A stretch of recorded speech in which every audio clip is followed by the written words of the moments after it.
시편 22편 12절부터 31절 말씀으로 큐티인 제목은 들소의 불에서 구원하셨나이다 입니다. 다윗은 마음이 밀랍같이 높고 애워쌈과 찌름을 당하는 죽음의 진토 속에서 그 고난을 하나님께 아뢰입니다. 그리고 속히 자신을 구원해 주시기를 부르짖어 간구합니다. 그러나 다윗은 그 고난 가운데서 모든 나라의 주제이신 여호와를 깨닫고 주의 이름을 선포하며 찬양합니다. 첫째는 죽음의 진토입니다. 12절 13절입니다. 많은 황소가 나를 에워싸며 바산의 힘센 소들이 나를 둘러쌌으며 내게 그 입을 벌림이 찢으며 부르짖는 사자 같으니이다. 다윗은 사방에서 잡아먹을 듯이 달려드는 대적들과 싸우기 전에 그 환난을 먼저 하나님께 아뢰입니다. 환난의 시작과 끝이 하나님께 있기 때문입니다.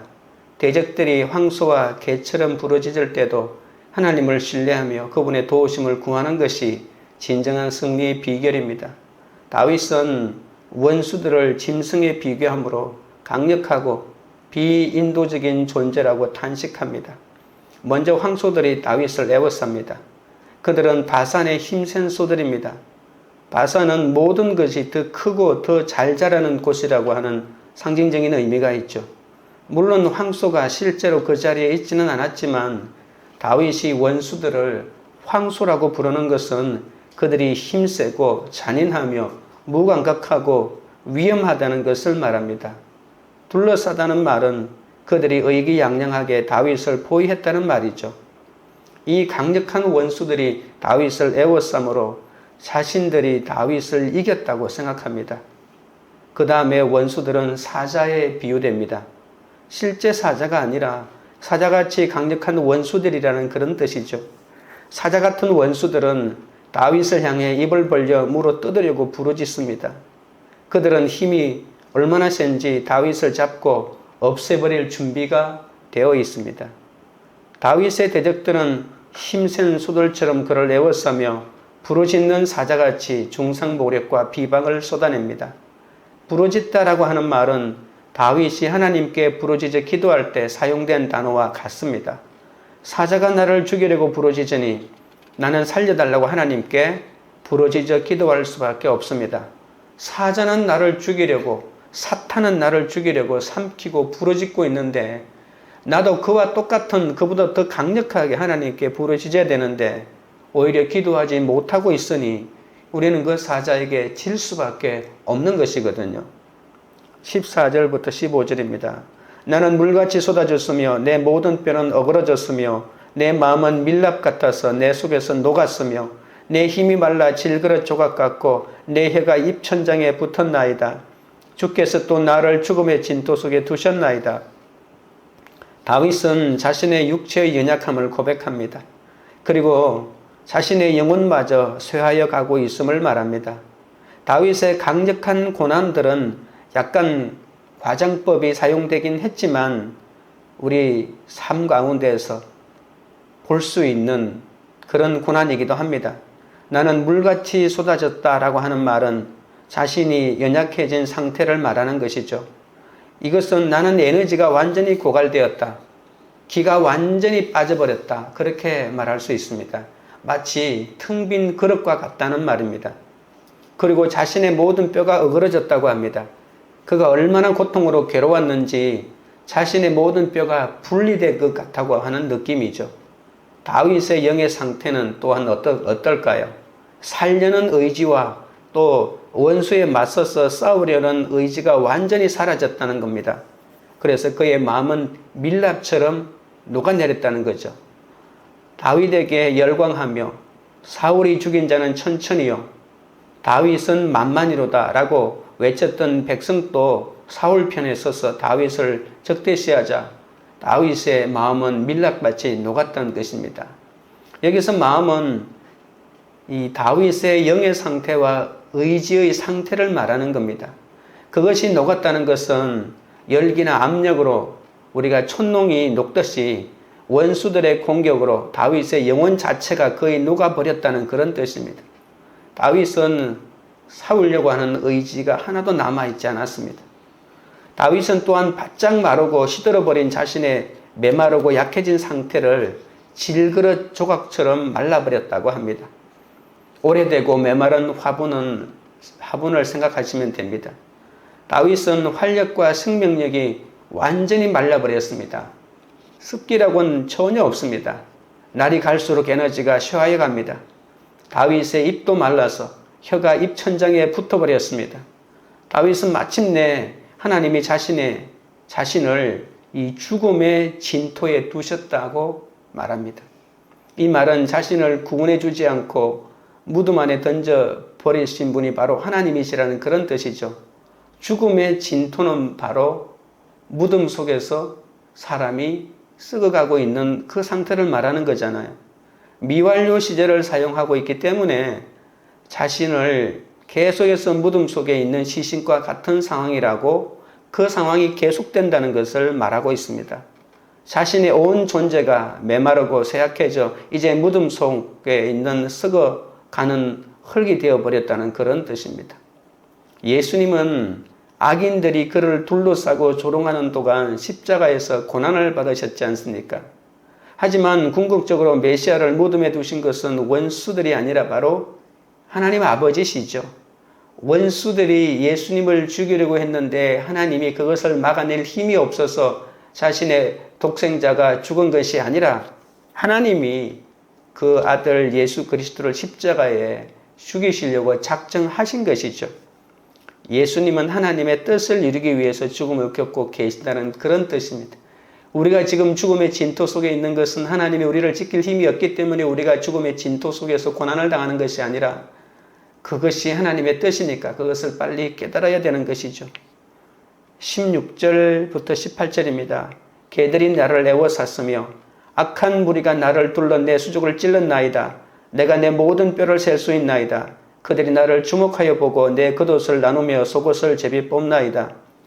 16절부터 다시 탄식이 시작됩니다. 계속해서 원수들에 대하여 말하고 있습니다. 아까는 황소와 사자를 통해서 자신의 원수들을 말했지만 이제는 개라고 이렇게 말합니다. 이 개는 길들여진 반려견이 아니라 무리를 지어 다니는 들개들을 말합니다. 그러니까 좀 더 원어에 가까운 표현을 하면 이렇게 자칼이라고 이렇게 말합니다. 그들은 다윗의 손과 발을 물어 뜯습니다. 원수들을 개들로 묘사하는 것은 그들이 역겨운 포식동물이자 썩은 고기를 먹는 존재라는 것을 말합니다. 썩은 고기를 먹는데 다윗에게 왜 달려들까요? 그것은 다윗이 죽은 것이나 마찬가지라는 뜻이죠. 어떤 생명도 다윗에게는 남아있지 않는 거의 시체와 마찬가지라는 그런 말입니다. 그 원수들은 한마디로 악한 무리들입니다. 내 수족을 찔렀나이다라고 16절 뒷부분에 말합니다. 이 말은 구멍을 냈다는 말인데 썩은 고기를 개걸스럽게 먹고 있는 개들을 연상해 보시면 됩니다. 그들은 물고 뜯으며 그 과정에서 펼친 수족에 온갖 구멍이 다 났겠죠. 내가 내 모든 뼈를 셀 수 있나? 이다. 다윗이 너무 여위고 말라서 자기 갈비뼈를 쉽게 셀 수 있다고 합니다. 갈비뼈를 눈으로 보고 잴 수 있다는 것은 그의 몸에 그 살이라고 하고는 하나도 남아있지 않는 상태, 얼마나 말랐는지 갈비뼈가 완전히 드러나서 그냥 맨눈으로 봐도 몇 개인지 다 눈에 들어오는 그런 상태를 말하는 것이죠. 이 말 자체가 고난의 결과입니다.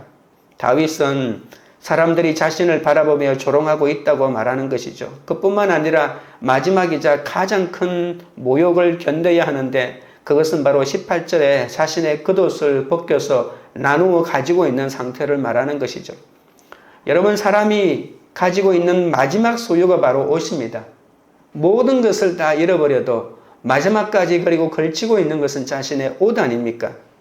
그리고 이 옷을 벗긴다고 하는 것 자체가 우리가 사람이 죽었을 때입니다. 죽었을 때 사람이 염원할 때는 옷을 완전히 벗기고 하지 않습니까? 그래서 마지막에 옷을 벗겼다고 하는 것은 그 옷이 명품이고 고가기 때문에 빼앗아 갔다는 것이 아니라 이 옷마저 벗겨야 되는, 완전히 이게 시신으로 이렇게 매장해야 되는 그 직전에 사람이 죽을 때 옷을 벗겼다는 그런 의미입니다. 원수들이 자신의 옷을 나누었다는 것은 거의 죽은 것이나 마찬가지라는 것이죠. 이 구절은 십자가에서 예수님에게 문자 그대로 성취되지 않았습니까? 우리도 예수님의 마음을 밀랍같이 높게 하고 그의 뼈를 어그러뜨리며 나의 유익을 위해 그분의 속옷과 겉옷을 제비 뽑은 그 죄인 그 무리 자체라는 것을 여러분 아십니까? 그런데 예수님은 이런 짐승 같은 나를 구원하시고자 이 모든 수치와 모욕을 당한다는 거죠. 우리가 이 본문을 읽을 때 어떻게 보면 내가 지금 개들에게 공격을 당하고 있다고 말할 수 있겠지만 영적으로 말하면 우리가 개들이라고 하는 겁니다.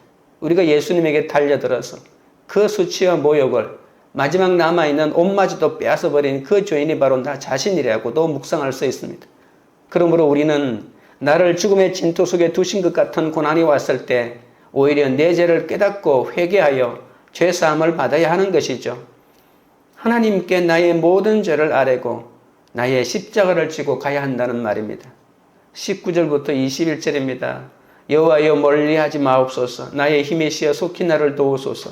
내 생명을 칼에서 건지시며 내 유일한 것을 개의 세력에서 구하소서. 나를 사자의 입에서 구하소서. 주께서 내게 응답하시고 들소의 불에서 구원하셨나이다. 이제 다윗은 실제적인 기도를 드립니다. 자신을 원수들에게서 구해 주시고 죽음으로부터 구원해 달라고 요청합니다. 다윗은 하나님을 나의 힘이라고 부릅니다.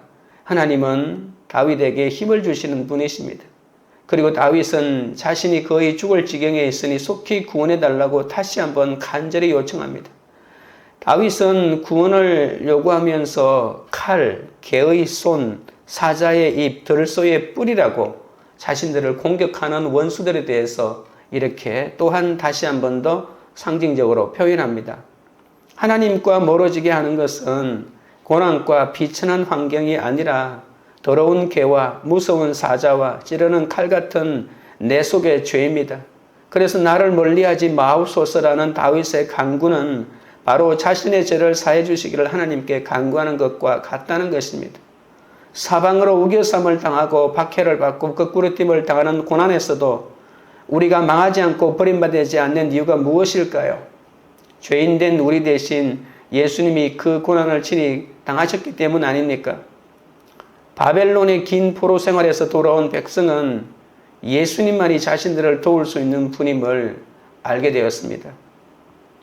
사울의 미움과 시기로 인하여 다윗의 고난은 우리를 죄에서 구원하고자 예수께서 당하신 십자가의 순환을 보여줍니다. 죽음의 진토 속에서 원수에게 몸이 찔리고 재산을 빼앗기고 조롱을 받아도 나의 힘이신 주께 도와주시기를 부르짖고 십자가에 매달려 있으면 주님께서 내게 응답하시는 거죠.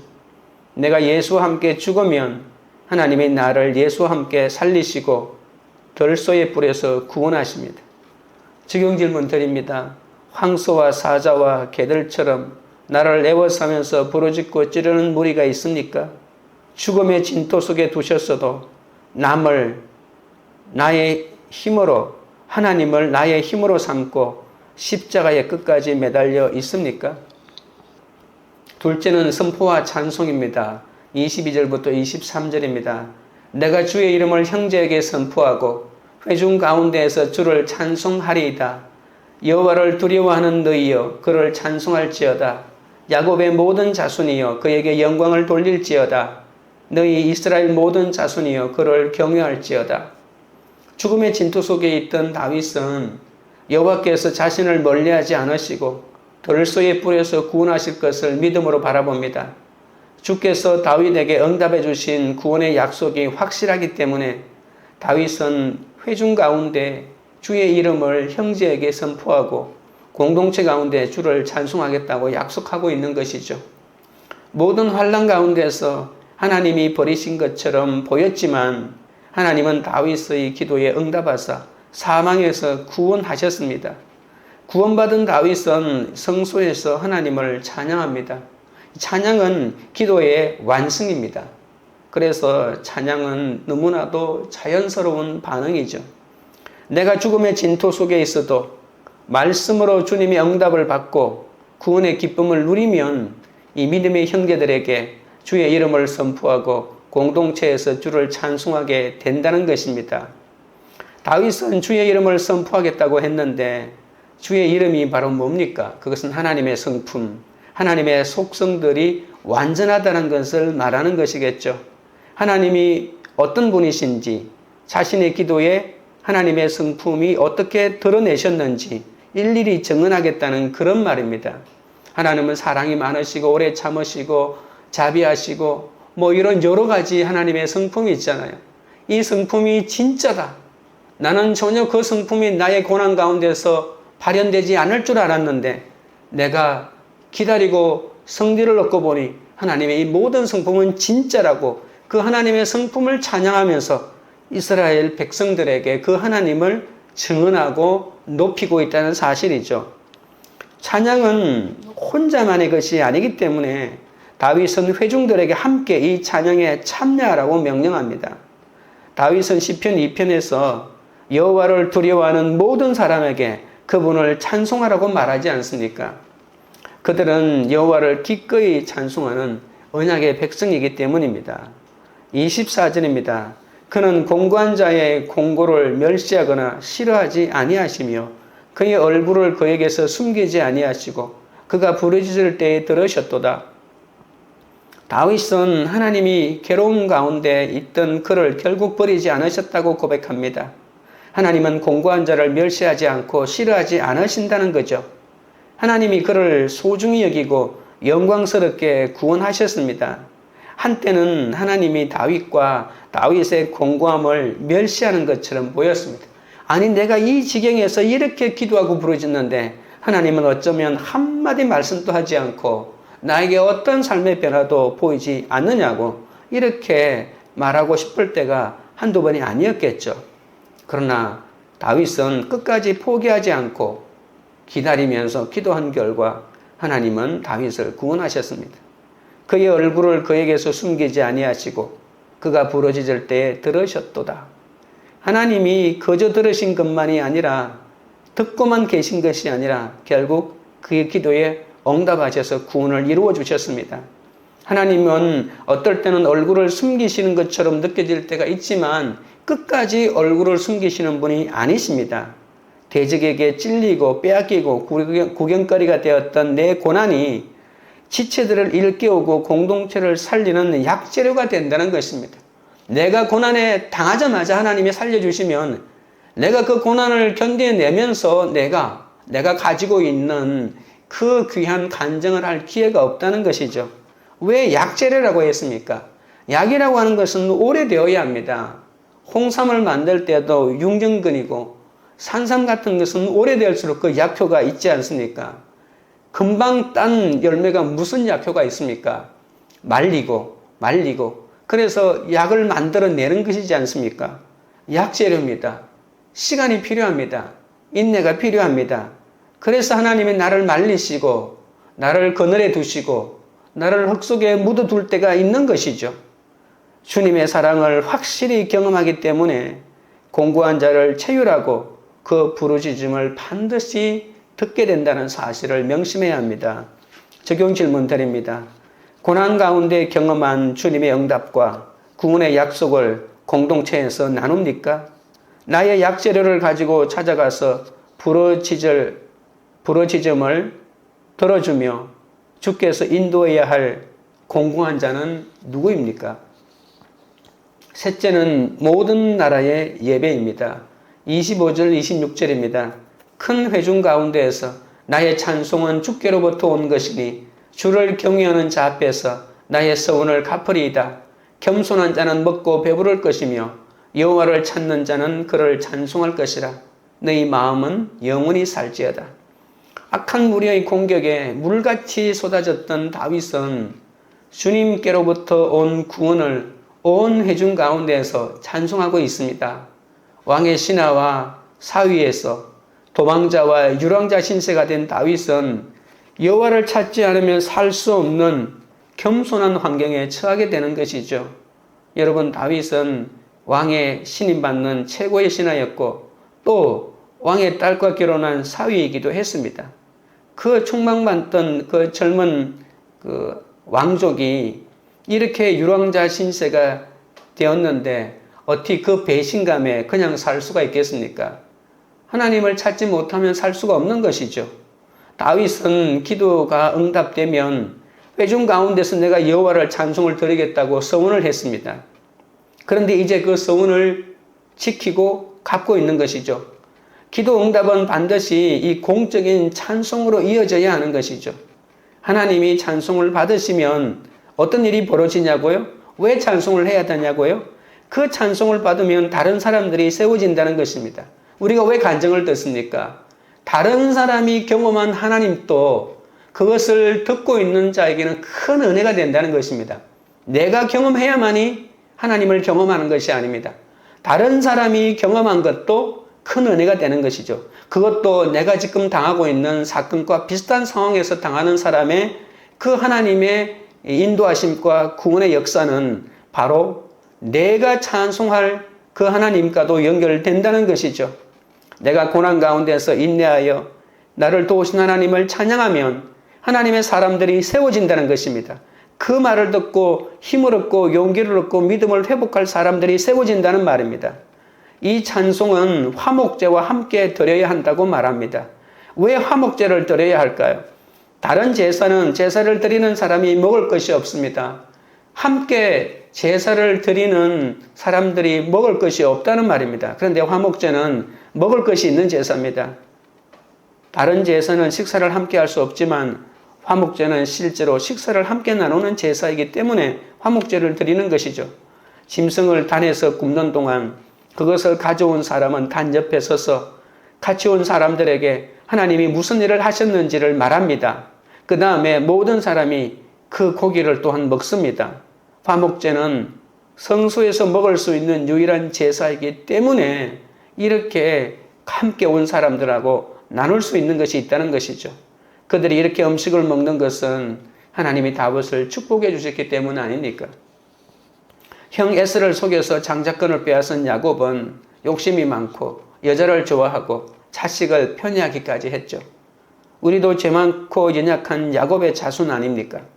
야곱은 구제불능인 죄인이지만 하나님은 험악한 인생을 살아낸 그를 구원해 주시고 애굽의 바로 앞에 세워서 그 바로를 축복하게 하셨잖아요. 주님은 우리에게도 복음을 선포하는 직분을 맡겨주셨습니다. 여러분, 우리가 복음을 전하는 것은 부끄러운 것을 억지로 전하는 것이 아니라 하나님의 축복을 선포하는 것입니다. 그렇지 않나요? 그래서 고난보다 내 죄가 더 크다는 것을 깨달은 자는 여호와를 찬송하지 않을 수 없는 것이죠. 죽음과 같은 환난에서 하나님께 영광 돌리는 겸손한 인생을 살아가게 되는 것이죠. 진토 같은 환경은 그대로일지라도 날마다 주시는 말씀을 읽고 듣고 지키며 주를 찬송하는 것입니다. 겸손한 자는 먹고 배부를 것이요 여호와를 찾는 자는 그를 찬송할 것이라고 합니다. 하나님께 도움을 구하는 궁핍한 사람들은 실제로 먹을 것입니다. 하나님이 다윗을 공경에 처한 상태에 개입하셔서 그를 구원해 주셨기 때문에 다윗은 그때 진실하게 한 서원을 지켜 이 공동 식사를 위해서 기꺼이 자신의 짐승을 가져와 공동 식사를 하면서 하나님을 찬양합니다. 공동체가 함께 하나님을 찬양하는 것은 단순히 먹을 것이 생기기 때문이 아니죠. 하나님이 다른 사람들을 위해서 하신 일을 기뻐하는 것입니다. 이런 마음이 있어야 합니다. 나에게 해주지 않고 다른 사람에게 역사하신 하나님 그러실 수가 있냐고 하면 하나님의 역사를 함께 찬송할 수 없는 것이죠. 먹을 것은 먹지만 속으로는 그 사람에 대해서 욕이나 하고 원한이나 한다면 그건 하나님이 원하는 것이 아닙니다. 너희 마음은 영원히 살지어다 라고 하는 말은 고난의 한가운데에서 살고자 하는 의지가 완전히 사라지고 계속해서 기도하려는 결단이 계속 세워지는 것이 아니라 밀랍처럼 녹아내려서 모든 것을 포기하고 싶었던 그 순간을 기억해 보십시오. 그런데 지금은 너의 마음은 영원히 살지어다라고 말하고 있는 것인데 살려고 하는 의지가 샘솟아 나는 것입니다. 다윗이 끝까지 포기하지 않았기 때문에 자신이 살 뿐만 아니라 이제 다른 사람에게 너희 마음은 영원히 살지어다. 너희는 포기하지 말라. 왜 포기하는지 나를 봐라. 나처럼 완전히 시체같이 죽음 속에 던져졌던 자가 어디 있느냐? 아니면 완전히 죽었던 자가 아닙니까? 나는 완전히 죽었다. 그런데 살아났다. 그런데 너희도 포기하지 말라. 하나님이 너희를 도와주신다. 너희를 지키신다. 내가 끝까지 포기하지 않았기 때문에 완전히 포기한 사람에게 해줄 말이 있는 것이죠. 다른 사람들에게도 포기하지 말고 격려를 받아 계속 기도하라고 말하는 것이죠. 하나님은 공고한 자의 공고를 멸시하지 않으신다는 겁니다. 우리는 끝까지 기도해야 합니다. 예수님이 만약에 우리에게 오시면 뭐라고 할까요? 나는 죽었다가 3일 만에 살아났다. 죽었다가도 살아났다. 이렇게 말하지 않을까요? 하나님 때문에. 하나님이 계시기 때문에, 우리를 지키시는 분이 계시기 때문에, 우리를 위해서 영원히 싸우시는 분이 계시기 때문에 우리는 그렇게 끝까지 살려는 의지를 포기하지 말고 하나님께 나가야 합니다. 27절, 28절입니다. 땅의 모든 끝이 여호와를 기억하고 돌아오며 모든 나라의 모든 족속의 주의 앞에 예배하리니 나라는 여호와의 것이요 여호와는 모든 나라의 주제심이로다. 땅 끝에 사는 사람들도 여호와께 돌아온다는 것이죠. 그러니까 결국은 열방에 있는 모든 백성이 주께 돌아와야 된다는 겁니다. 열방이 왜 주께 돌아와야 되죠? 열방은 하나님의 것입니다. 많은 사람들은, 특히 이스라엘 사람들은 이스라엘만 하나님의 것이고 열방은 하나님이 지은 하나님의 백성이 아니라고 생각하는데 그런 착각이 어디 있습니까? 그렇게 돌아온 자들은 하나님을 예배하는 참된 예배자가 된다는 겁니다. 왜 돌아오라고 할까요? 그냥 헌금 많이 내고 교회에 숫자 채우라고 돌아오는 것이라고 말하는 것이 아니죠. 참된 예배자, 예배하기 위하여 주님 앞에 모인다는 것이죠. 나라는 여호와의 것이요 여호와는 모든 나라의 주제심이로다. 하나님과 열방은 무슨 관계가 있습니까? 아까도 말했듯이 하나님이 열방을 창조하시고 하나님은 열방을 통치하시는 분이십니다.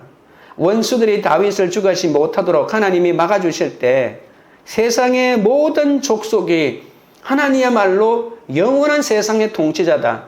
하나님의 주권을 보게 된다는 것입니다.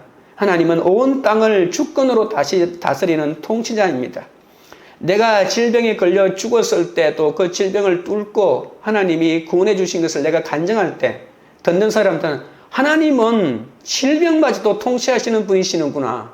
하나님은 이 세상의 모든 인간관계를 통치하시는 분이시구나. 죽음마저도 통치하시는 분이시구나. 이렇게 보지 못했던 하나님의 통치의 영역을 확대하면서 나도 그 통치 속에 들어가고 싶다고 하는 마음이 일어나 하나님께 모인다는 것입니다. 29절부터 31절입니다. 세상의 모든 풍성한 자가 먹고 경배할 것이요 진토 속에서 내려가는 자 곧 자기 영혼을 살리지 못할 자도 다 그 앞에 절하리로다. 후손이 그를 섬길 것이요 대대의 주를 전할 것이며 와서 그의 공의를 태어날 백성에게 전함이요 주께서 이를 행하셨다 할 것이로다. 다윗은 사람들이 하나님의 주권을 알면 하나님의 나라에 들어가고 싶어 할 것이라고 기대합니다. 심지어 아직 태어나지도 않은 사람들이 믿고 믿음으로 온다고까지 말하지 않습니까? 여러분 29절에 보십시오. 세상의 모든 풍성한 자에서부터 시작해서 진토 속으로 내려가는 자까지 하나님을 찬양한다고 얘기하는데요. 세상의 모든 풍성한 자는 뭡니까? 세상의 모든 살찐 자로 풍성함과 부요함과 땅의 기름직을 누리는 사람입니다. 그러면 진토 속으로 내려가는 자는 지금 죽어가고 있는 자들이죠. 그가 질병으로 죽어가든 몸무게 죽어가든 또는 전쟁과 환란 속에서 죽어가든 모든 건강한 사람부터 시작해서 죽어가는 사람까지 모두 하나님을 예배해야 된다는 그런 뜻입니다. 예배의 대상에는 제한이 없습니다. 그의 육체와 정서가 어떤 상태에 있든지 하나님을 찬양해야 합니다. 하나님을 진심으로 예배하는 자들은 아직도 태어나지 않는 후손들에게까지 하나님의 행하실 일을 퍼뜨림으로 하나님을 섬긴다고 하는 것이죠. 그들이 자손들에게 전할 말이 뭡니까? 하나님의 공의라고 합니다. 31절 보십시오. 와서 그의 공의를 태어날 백성에게 전하며 우리 자녀들에게, 우리 자손들에게, 또 그 후손들에게 전할 말은 하나님의 공의로우심입니다. 하나님이 당신의 백성들을 구원하시는 것은 모두 하나님의 의로우시고 공의로우시기 때문이죠. 이것이 하나님의 구원의 원인이요 구원의 결과입니다. 하나님은 의로우십니다. 우리는 자신과 자신의 신앙을 조롱하는 악인으로부터 구해달라는 의로운 사람의 의로운 기도를 봅니다. 하나님은 죽음에서 구해달라는 이 요청하는 당신의 백성을 절대로 버리지 않는 것이죠. 내가 무슨 의가 있냐고 생각하겠지만 우리는 우리의 의로 하나님에게 나아가는 자가 아닙니다. 예수 그리스도께서 이루신 그 의로움으로 하나님에게 나아가는 거죠. 그러니까 하나님은 공의로 우리를 구원하신다고 하니까 우리가 무슨 의로움이 있는지 이렇게 착각하는 것이 아니라 예수 그리스도를 통해서 우리에게 이루신 그 공의가 바로 하나님의 공의입니다. 율법을 지켜서 우리가 공의로운 것이 아니라는 말이죠. 백성들은 하나님이 실제로 기도에 응답하시고 사람들을 죽음에서 구원하시는 분이심을 알게 된다면 하나님을 믿고 죽게 돌아오게 될 것입니다. 그들은 믿음으로 돌아올 뿐만 아니라 자손 대대로 이 하나님의 공의로우심을 전하게 될 것입니다. 내가 하나님의 구원에 감사하고 힘든 환경에서도 잘 사는 모습을 보이면 땅끝 같은 내 가족과 이웃이 여호와를 기억하고 돌아올 것입니다. 자기를 낮추시고 복종하셔서 십자가에서 죽으신 주 앞에 모든 나라의 모든 족속이 반드시 예배하게 될 것입니다. 슬플 때나 기쁠 때나 변함없이 주님을 예배하는 모습을 보여줄 때 우리 자녀들도 반드시 주를 섬기며 영원히 살 것입니다. 적용 질문 드립니다. 나는 무엇에 배부릅니까? 구원 때문에 감사하며 기뻐하는 모습을 내 가족에게 보여주고 있습니까? 자녀에게 어떻게 주님을 전하고 예배의 소중함을 가르치겠습니까? 기도드리겠습니다. 하나님 아버지, 죽음의 진토 속에서 원수에게 몸이 찔리고 재산을 빼앗기고 조롱을 받아도 나의 힘이신 주께 도와주시길 부르짖으며 십자가에 매달려 있으면 주님께서 응답하신다고 말씀하십니다. 그러나 나는 주님의 구원을 믿지 못하고 사람을 의지하고 세상으로 달려갈 때가 많았사오니 용서하여 주시옵소서. 도울 힘이 없는 사람에게 나의 상처와 수치를 아리지 않고 하나님께 아뢰어 도움을 구하는 믿음을 허락하여 주시옵소서. 죽음의 진토에서 원수들에게 애워싸인 나의 기도에 응답하셔서 나를 들소의 뿔에서 구원하여 주시옵소서. 모든 사람이 나를 대적할 때 아버지 하나님 어떻게 해야 합니까? 구원 때문에 내 능력을 쓰지 않고 묵묵히 견디며 하나님께 나아가게 하여 주시옵소서. 가족과 직장 상사가 나를 찌르는 듯한 말로 상처를 줄 때에도 아버지 하나님 눈앞에서 그 사람이 사라지기를 간구하는 것이 아니라 오히려 내 속에 추하고 더러운 죄를 아버지 하나님이여 제하여 주시기를 간구하도록 역사하여 주시옵소서. 주께로부터 온 구원을 형제들에게 선포하며 공동체에서 찬양함으로 오히려 공고한 자를 위로하고 살리게 하여 주시기를 원합니다. 내 고난이 지체들을 일깨우고 공동체를 살리는 약재료가 되게 하시고 주님의 사랑을 확실히 경험함으로 공고한 자를 체열하고 그 부르짖음을 듣게 하여 주시옵소서. 여호와의 선하심으로 배부르며 오직 하나님의 구원 때문에 감사함으로 모든 나라와 대대에 주님을 전하게 하여 주옵소서. 우리가 하나님의 구원에 감사하고 힘든 환경에서도 잘 사는 모습을 보이면 땅끝 같은 내 가족과 이웃이 여호와를 기억하고 돌아온다고 하셨습니다. 기쁠 때나 슬플 때나 변함없이 주님을 예배하는 모습을 보여주므로 아버지 우리가 자녀들을 아버지나 우리의 자녀들도 주님을 섬기며 영원히 살 수 있도록 인도하여 주시기를 원하오며 내 가족과 내 자녀들에게 예배의 소중함을 전하고 주님을 전하는 이 사명을 우리가 감당하게 하여 주옵소서. 광교리들 교회가 황소와 사자와 개들처럼 애워 사연다 할지라도 부르짖고 찌르는 무리가 있다 할지라도 죽음의 진토 속에 우리를 두셨다 하더라도 하나님을 나의 힘으로 고백하고 십자가에 끝까지 매달리는 그런 공동체가 되게 하옵소서. 고난 가운데 경험한 주님의 응답과 구원의 약속을 공동체에서 나누고 아버지 하나님 각자의 약재료로 서로에게 찾아가 부르짖음을 들어주며 공고한 자를 주께로 인도하는 그런 공동체가 되게 하여 주옵소서. 각자가 속한 가정과 직장과 학교와 공동체에도 다윗이 고통 가운데 부른 대속의 노래가 울려 퍼지게 하여 주시고 하나님께 감사드리며 찬송하고 간구하는 그런 공동체가 되고 한 사람이라도 살려내는 역사가 일어나게 하여 주시옵소서. 예수 그리스도 이름으로 기도드리옵나이다. 아멘.